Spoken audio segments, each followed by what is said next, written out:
The following video is a reenactment of an actual REBT therapy session between Dr. Ellis and a client. The session focuses on procrastination, but these techniques are very useful for addiction therapy. Please notice as he takes the client through the ABC technique. You will first observe A, the activating event. It is very hard to do it right now. Next, B, the belief.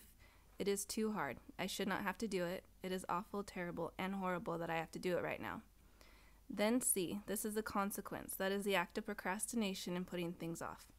Next, you will notice D, disputing. Why is it too hard? What makes it too hard? The answer? Nothing except in my head. It is just hard. It is never too hard. Finally, E, an effective new philosophy in action. Example, you push your ass and do it.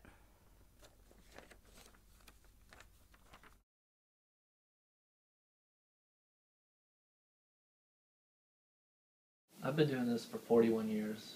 It takes a long time to cure every screwball in town. Okay, what problem do you want to start with? I have a major problem with procrastination. Okay, when you procrastinate, what do you tell yourself to make yourself procrastinate? I know, see if you know. Well, I don't really see why I don't get things done, but sometimes I just sort of say that I must do other things, like clean my room and etc., but it's something that's always on my mind. Why don't you first do this thing and stop the procrastinating? What stops you in your head? Well, I guess too much thinking about it, or I go to sleep because I'm tired and I need to be well rested in order to write something. Those are excuses. What's the real reason you procrastinate? If I push myself right now, what? I don't know. If I push myself right now, what are you telling yourself to stop yourself from pushing yourself? I think I push myself, it's just not effective enough. I don't do the immediate tasks, I do other tasks. Because if I did the immediate things, what? Well, then they get done, but I don't do it, that's the thing. Is it because if I do it, I may fail? So what if you fail and everybody thinks you're a schnook? Well, What of yeah, it? that's one of my thoughts. I have to do it very well, so I don't really get around to doing it, or I research the paper but never write it. That would be nice, but why must you do it well, perfectly well? Why must you? Well, at school I'm involved in many clubs, and I'm thinking of something of a leader, so I have to do well. I have to uphold a reputation. Say very strongly, I'd like to do things well, but I don't have to. Say that. I'd like to do things well, but I don't have to. And how do you feel when you say that? I feel like I have to. Let's suppose you lose your reputation. Why must you keep it? I'd like to keep it. Yeah, that's right, but why must you? Give me a single reason why you have to do well or perfectly well. I strive for success. Yeah, that's nice, but why do you have to? Why do you have to have success? It's something that I like. That's right, but why must you have it? I don't have to have it. Now, how do you feel when you say that? I don't have to have success, but I'd like it. I don't have to have success, but I'd like it. That's much different, right? Now, suppose I procrastinated, which I never do, and I tell you I have to do it well, and have to succeed and impress others by it. What would you tell me? What you just told me, that you don't have to. But I do.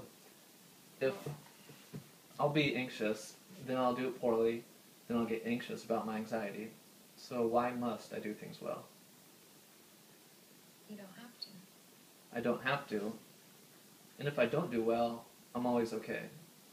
Why am I always okay if I don't do well? Because you're alive? And kicking. And I don't feel the necessity of doing well, even though I like it very much. So say that.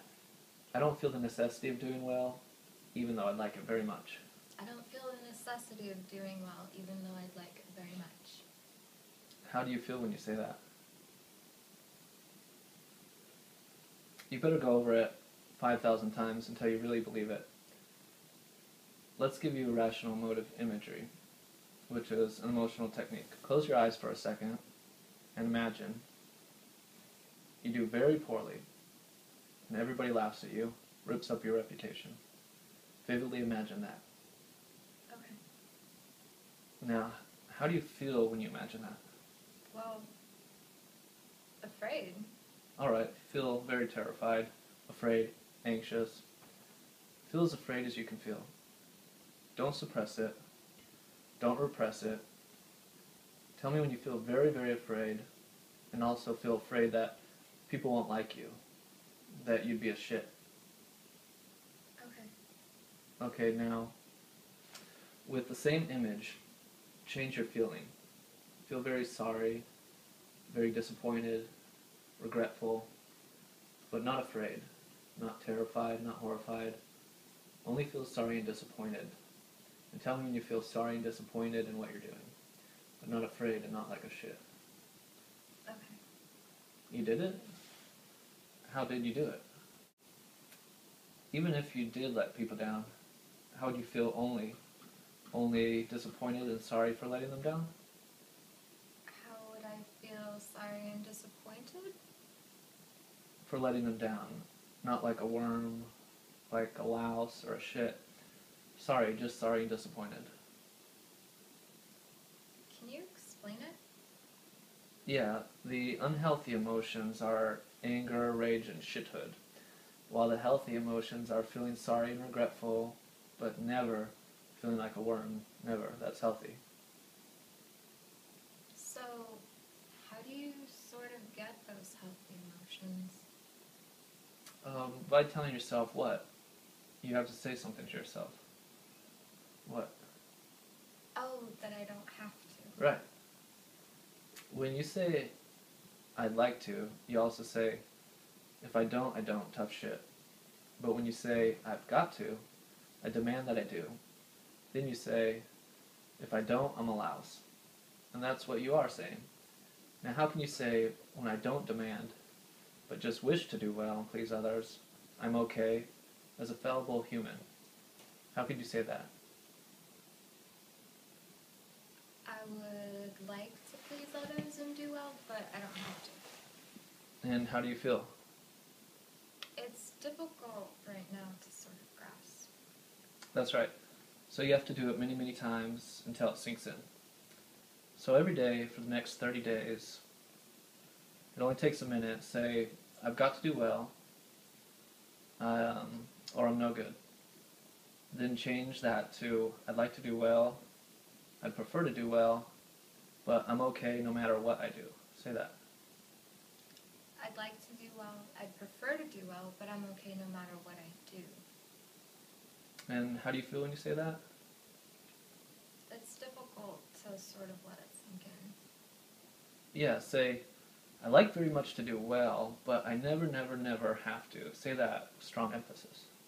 I'd like to do well, but I never, ever, ever have to. And why don't you have to? Because I'm okay if I don't. That's right. I'm always, always okay no matter what I do. Now, you have to do that 30 days in a row, at least, until it sinks into your head, your heart, and your actions. What do you like to do that you do almost every day of the week? What pleasure or hobbies? Right. Okay, so you only write after you do the rational emotive imagery and change your feelings. What do you hate to do? Some chore or task you avoid doing? Going to the gym. Okay, if you don't do it for one of those 30 days, then you go to the gym and exercise for 2 hours. What else about this have we missed? Can we go back to procrastination? Yeah, okay, so when you procrastinate, you're saying, I have to do it, and I have to do it well. And perfectly well to please others. But that's false. I never, never have to do it well. I never have to please others. I just want to please me. Then you push yourself and stop procrastinating. I understand it, but still. Once you get high frustration tolerance instead of low frustration tolerance, which means sitting on your ass.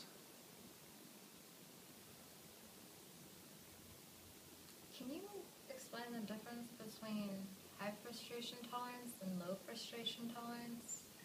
Yeah, okay. So with high frustration tolerance, you say, this is hard to do right now, but it's harder if I don't. With low frustration tolerance, you falsely say, it's too hard, I can't do it, and then you don't do it because you're telling yourself, I can't, right? So it's better to have high frustration as compared to low frustration? High frustration tolerance, not high frustration, correct. Oh.